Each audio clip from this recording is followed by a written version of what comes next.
Yesterday, Team Liquid earned first place in dominating fashion. We'll see if Matt and the Golden Guardians can do something similar against Sven and the rest of TSM in our first matchup of the day. Here we see TSM making their way into the studio just moments ago, gearing up on stage as we speak for the first bout. Hello, everyone, and welcome to the LCS Countdown, where for 30 minutes we tell you exactly how many games each team will win and get your thoughts on the meta until the timer reaches 0 and we jump into Champions Select. And for our brothers to the north, happy Canada Day, eh? Yeah, absolutely. I like the positioning of the A for the just very over my clearly shoulder. American mark. Just cover this up a little bit. Yeah, man, I spent most of my life in Canada. I love You Canada did. Day. You It's did. great. Do you celebrate both Canada Day and the 4th of July? I don't celebrate either. Do you take some? I'm Do you not a pick cele- sides? I'm not a celebratory person. Not at all. I'll celebrate when NA wins Worlds. There it is. I will be right there with you celebrating alongside. Let's preview today's matchups with our schedule presented by Jersey Mike Subs. Things kick off with Golden Guardians versus TSM. Then Counter Logic Gaming face off against FlyQuest. Later on in the day, Azael, Stixay, and Biofrost will be in the NALCS Lounge, casting Cloud9 versus Echo Fox. So tune in to Riot Games 2 to catch their coverage. If the craving catch you later in the day, visit a Jersey Mike's near you or order online at jerseymikes.com. Be sure to check in later in the split, where ordering a sub above could earn you a VIP trip to the Summer Finals alongside some in-game rewards. Now, looking at how these teams rank among one another, we see that while Team Liquid remain in the throne in first place, there's a four-way tie just above Clutch, FlyQuest, Golden Guardians, and Optic Gaming in 6th place. With those positions in mind, I want to solicit some over-unders from you guys towards the end of the split, entirely focused on how many games choice LCS teams will win, starting with Team Liquid. We're putting the line at 12.5. What do you guys think? Well, they won 11 last split after starting 5-1. So you may think that they're clearly the best team in the league, which can still be true. It can still be true. I'm going to go under. I'm going over. They ended up going under last split, but they were also up against a C9 and Echo Fox that were looking like by far the best teams as we rounded out the first half of the split. This time they feel pretty unrivaled up at the top, which I think means they're going to be able to find a couple more wins. Yeah, coming into the split, I was hoping that one of these teams would really be able to pull it together and jump ahead of the rest of the team. And I hope Mark is right, because that makes such a better story for Worlds. But I have just lost trust. I have lost so much trust after watching the inconsistency of this team during the spring split. We'll see. All right, well, here's an interesting one for you guys. TSM at 11.5 wins. This is hard. They're 3-2 now. Once again, they won 11 in the spring, but they look a little better with Crick. I'm still going under because I feel like there is just so much parity in this league that I'm not willing to say, like if I'm not willing to say Team Liquid's going to win 13, I'm not saying that TSM's going to win 12 with the difference of those two teams, so I have to go under. Yeah, I'm going under as well. Just pretty much the same reasoning. I think with how close these teams are together, I believe Team Liquid will go on that kind of like big run and be the dominant force, but I don't think there's a clear-cut number 2 underneath them. Even Echo Fox, they're very erratic, so in their wins, it's like, oh my God, they're the best, but then when they lose, they kind of get smashed. And you know, also, they just had a coaching change. Like, there's so much uncertainty. I can't say they'll win 12 games. Well, the next one's not going to get any easier for you guys. Echo Fox at 12.5 wins. Well, I kind of spoiled my answer a little bit with what I just said. They're going under. They're going under. Same, dude. Like 13 games, they've already lost 2. They can only lose 5 if you want to hit that over. That'd be 3 more losses over the course of the split. They didn't win 13 last split when they were at like 8-1 at the halfway point in the season. I don't think they look nearly as good this split with all the crazy stuff that they're doing. So I think the whole middle of the league is just a big smorgasbord. We're probably going to have another big clump in the middle like we saw at the end of the last split. Maybe. All right. Oh, no, that's it. Okay. Maybe. All right, well, then for our final over-under, we're going to jump rather to the bottom of the standings. We find Cloud9. I'm putting the line at 9.5 wins. What do you guys think? Can they do it? Way under. Way under? How far under, Mark? Yeah, like way under. Way under. What's way? I don't know, like 7.5 wins. Really? Oh, yeah. my Well, goodness. okay, so. All right, so if I had moved the line to 7.5, Mark, what would you call? Maybe over. I don't know. I'd have to think more about it. So that's a good line. I didn't. Yeah. 7.5 would have been a good line for you. Yeah. What do you think, Jad, on 9.5? I'm predicting them at 9, so I have to go a little bit under. Even if Mark is way under. They have to win 8 of their next 13 games. Yeah, right? I think it's possible. Dude, so there's been 5 teams with a 3,000 gold lead out of the 25 games that have lost. 3 of those games were Cloud9 games. So if they could just close out at an average level they would be 4-1 right now. If they just didn't lose games, they would win them. That's that's clearly true, but also an oversimplification of the statement. Yeah, I mean, like, that was true for CLG last split. How many times did they have a lead before it's finally like, they're 1 in and they almost won like 9 games. I don't know. Yeah. Cloud9's in trouble. All right, we'll move on.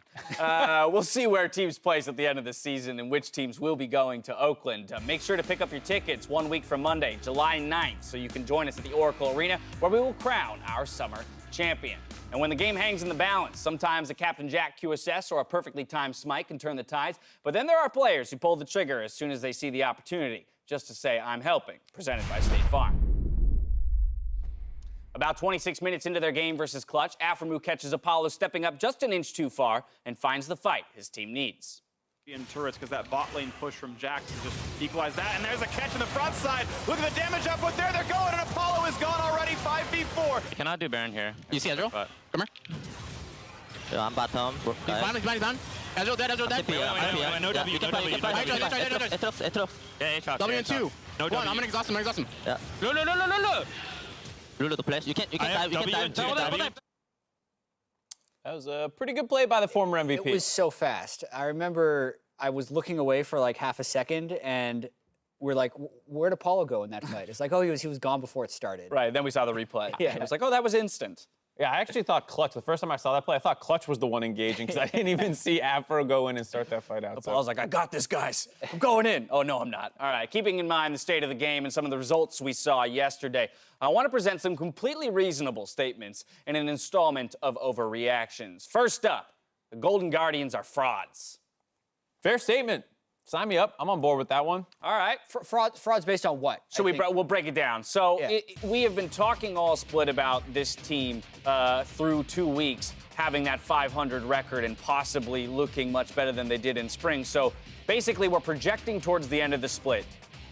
Considering them not frauds would be a 9-9 finish. Well, I think 9-9 is possible, but not likely. But I wouldn't necessarily call them frauds because they won 4 games in the spring split. I think they will win more than 4 games in last split. And just because they lost in devastating fashion to FlyQuest, like, they also destroyed Team Liquid, and we're not calling Team Liquid's frauds for having a huge loss. That's exactly why I think that they're frauds, because that was because they smashed Team Liquid? Because it was a game where Doublelift took Vladimir and inted level 1. And that's where we're putting so much faith in this team that they've turned things around. They're playing better. It was off of a massive fluke out of the best team in the league. Yeah, Right, I think their they'll win first like win came over the 6 best to team in the 9 league. games this split is where I'll put them. Six Which to means I 9. think calling them frauds after that 2 and 3 start is an Right, if overreaction. it's improvement, how can you say it's fraudulent? Okay, fair point, fair point. Now, next up, Cloud9 have conducted the worst roster bumble in NALCS history. All right, so I'm You can't even get it out. Yeah. I need to define what a bumble is. I define it's, bumble. Can we just say overreaction together? No. Overreaction. I think that is a fair statement, depending on your definition of the word bumble. Of the word bumble? Yeah. To me, the You're word saying bumble. the worst in history. Yes. So based on fan perception, which is to me what a bumble is the fan perception of a team. They have first team players that they put on the bench, and then they started in last place. Like, how is that anything that's not a bumble? By looking at the trajectory the team was on before this, Playoff team? No, they went like 1-8 in the second half of last split. They got crushed in playoffs, and then in the offseason, you're hearing them say the players are unmotivated and not doing well in scrims. That sounds like a sinking ship that they tried to correct and failed, compared to another historical event where a team got to Worlds twice and then benched their bot lane, and then that guy went into another team and stole the crown from them. And won the trophy. Yeah, so I think like that when one might have been a Doublelift historically. No, they still won. I was actually talking about TSM. Eventually, All they ended up right. winning. I like that. It's because we're going to move on, though. Call the split now so Team Liquid can start training for Worlds. Yeah, I'm down with that. Fair statement. You don't need. So in other words, Team Liquid's won the split. There's no chance for any team to catch up to them and beat them in the That final. specifically says Team Liquid can start training for Worlds. Right. In other words, you believe they will win this split, so it's irrelevant to play it out. I believe that they have demonstrated that they are likely a top 3 team to go to Worlds. Okay. I'm not 100% certain that they're going to end everything, but based off that, not an overreaction. It's a fair It statement. depends on the phrasing. The spring split champion has never failed to make Worlds, but we've also never had this level of parity, the NALCS. So I would still call it an overreaction that they can immediately start going towards Worlds. If that was the case, they wouldn't be playing comfort this early on in the season to try and get first place. They're clearly still trying to pick up the game victories here. So. Looking to secure that trip to Worlds, Team Liquid is. We're going to help ourselves to a break. When we return, we look at our opponents going into Rift Rivals, and fans share their thoughts on the summer split so far. As we go to commercial, listen in on the comms that led to Optic's upset victory over Echo Fox.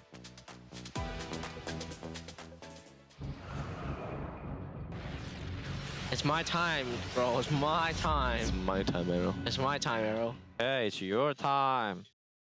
I mean, you want support? Fang can play top. Yeah, he sure. played top and Are pro, your so. settings okay? I'm hella good at support. Fang, what did you guys do in that No. split? What Are was your your settings record? okay? Okay. I'm don't. Fang. TK was like 1 in 15. wow. Did honors? Oh, shit. I almost picked Narsus, bro. Holy shit. No, right? Yeah. Here we go. I'm gonna run it down.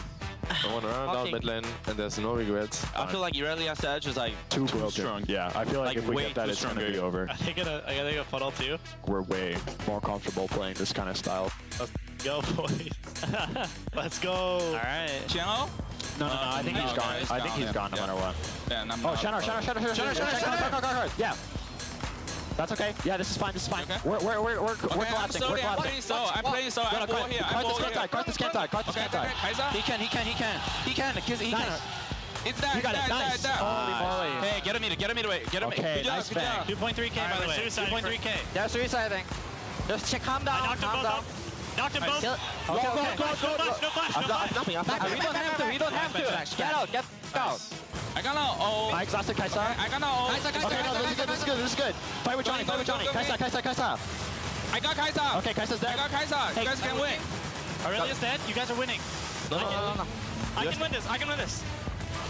I can eat. I can keep going. I can keep going. There's no way we can lose if we just protect our Kai'Sa. We're just gonna have to 5v5 them like normal anyway, so they're just gonna come with Nash buff and just be ready to fight. Wait, okay. Watch out. From first. I got W on. We're okay here. We got Lulu. I'm rooting. Okay. Okay. TK die. I think. Nice. Go better. Sedge. Kill back. Carter's flashed in.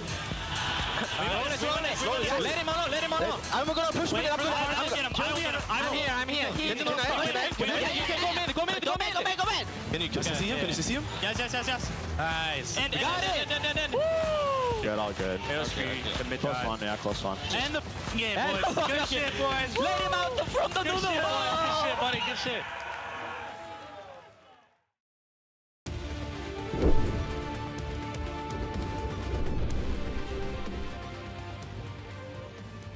Welcome back to the NALCS Countdown. Next week, the NALCS goes on pause as we host Rift Rivals 2018, where Team Liquid, Echo Fox, and 100 Thieves challenge the EU representatives. So, Jack, what do you have on your scouting report for us, starting with Fnatic? I actually think the teams coming to Rift Rivals from EU are pretty good. And they also show different styles that are much more practiced than what we've seen in NA. So Fnatic is the team that actually subbed out Reckless, the franchise player for a lot of their existence, to put Whippo in the bottom lane so he can play mages and bruisers, and they're playing both Whippo and Soas at the same time. They look really clean with this strategy, actually, and it brings many new looks. So they're 4-2 right now.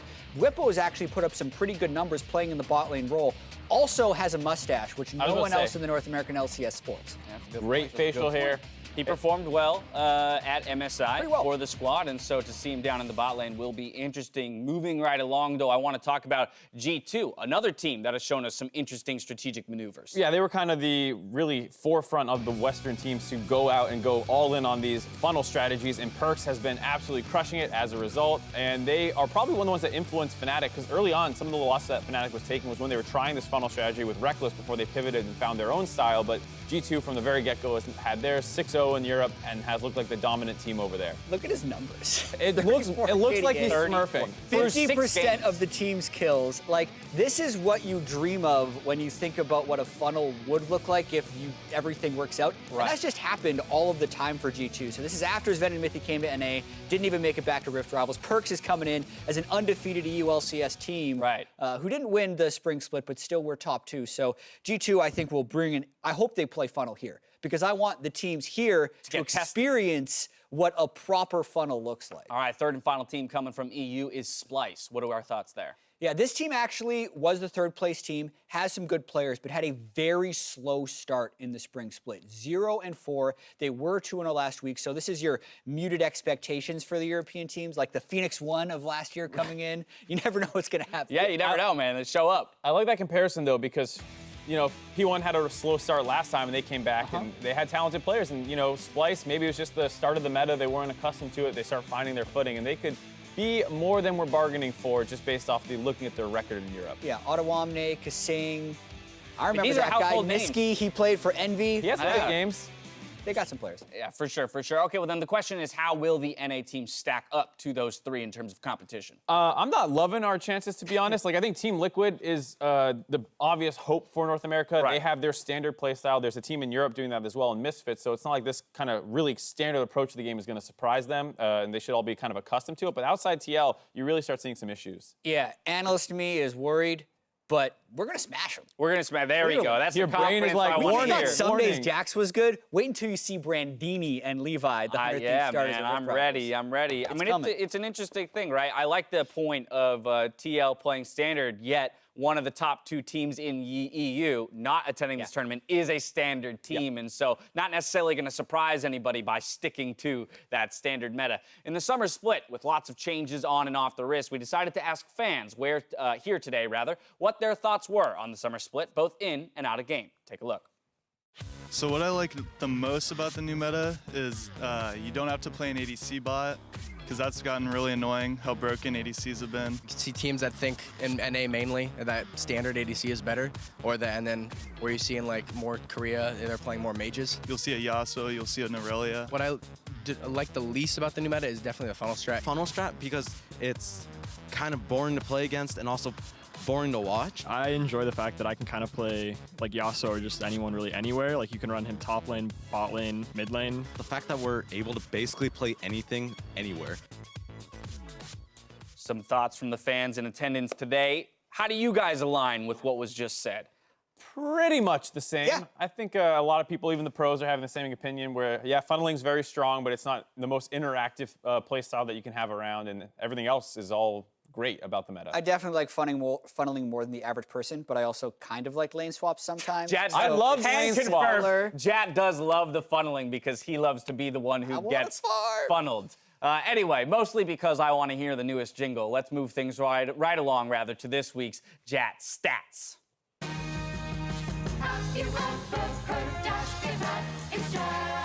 Yeah, I've heard that one. Yeah, it's gonna. Plenty. I can almost guarantee it's gonna happen today. All right, so I'm going to give you guys context for this one because we're talking about control wards. Okay. Oh, great. Right? The average mid laner places 6.1 control wards per game, and the average top laner places 4.4. So normally a mid lane top lane combo places over 10 wards. There's a team whose mid lane top lane combo places a combined 2.5 control wards per game. If it was the beginning of last split, it's TSM. What team is this? Yeah, when you're So I under kind of, one. when he was placed one control ward over like 3 or 4 games. So I kind of want to go with that again. Sure. Only because I feel like maybe it's an early game or an early season trend 1.25 before they. control wards per game. It's per player, ridiculous. which is like a fifth of the average player.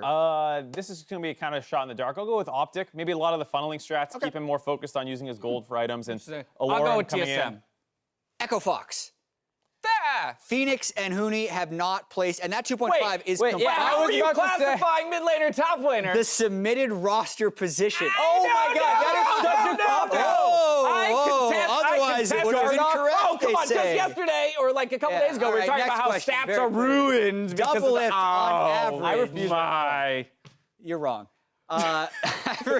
Double Lift gets 10,000 gold 21 minutes and 44 seconds into the game, which is the fastest of anyone in the league. But we're specifically talking about bot lane carry players. The slowest bot lane carry player, and this is listed on the roster as a bot lane carry player. Good clarification. Okay. I like it. Averages 27 minutes, 19 seconds, so is full 6 minutes slower than Double Lift to hit 10K. Who is this Slowpoke? Slowpoke. Wild Turtle.